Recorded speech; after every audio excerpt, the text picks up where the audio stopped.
neno kidogo tu baada ya mchezo wa leo, umeuona vipi? Pole na mchezo ulikuwa mgumu. Kwanza namshukuru Mwenyezi Mungu, nafikiri tumemaliza mechi salama na lengo letu kubwa ilikuwa ni qualify kuingia katika stage nyingine. Haikuwa mechi rahisi, ilikuwa moja ya mechi ngumu, lakini as long as tumesogea katika nafasi nyingine. Tunarudi kwenye uwanja wa mazoezi kujaribu kurekebisha kile ambacho kimeonekana especially kwenye offensive side, na naamini kwamba itakuwa bora zaidi baadaye. Simba imetengeneza nafasi kesho ambazo zilikuwa zina uelekeo wa kuweza kupatikana magoli. Imezalika zile possibility ya chances. Tumeshindwa kuwa na nini? Bado pressure iko juu kwa wachezaji.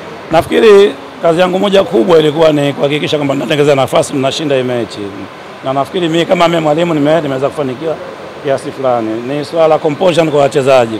Ndio maana nimesema tumetengeneza nafasi, the first priority, lakini kitu cha pili ni cha kufanya kazi ni kuzitumia zile nafasi ambazo tumezifanya. Narudi katika uwanja wa mazoezi na naamini baadaye tutakuwa tuko vizuri. Mwalimu, binafsi yako nadhani kutokuwepo kwenye benchi la ufundi kwenye mechi ya kwanza imekuia ugumu ama kuna tofauti gani umeuona? Of course ilikuwa ni ngumu ukilinganisha na ule muda ambao nimepata kwenye timu. Nimekuja siku mbili mechi. Ni kitu sio kitu cha rahisi. Sio kitu cha rahisi kabisa. Kama nimejitoa mwanga.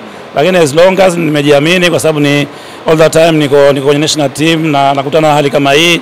Kwa hivyo nafikiri ni kitu kizuri kwa saidia timu na kusogea katika stage nyingine, sio. Performance ya mchezaji mmoja kwako inakupa moyo? Bado na nafasi ya kupush. Individual performance sio nzuri, to be honest. Tunahitaji kurudi kwenye uwanja wa mazoezi kuhakikisha tuna increase performance ili kuweza compete na watu wengine. Leo mbele ukitazama na Simba inavyocheza hivi sasa, nafasi ya kwenda group stage unaiona? Mimi nafikiri Simba amekuwa zoefu wa mashindano, sio. Na naamini kwamba kila ambapo wanacheza wanasogea zaidi. Ni swala la kurudi kuhakikisha kwamba kutrain na ipa nafasi Simba kwamba anaweza kwenda stage nyingine.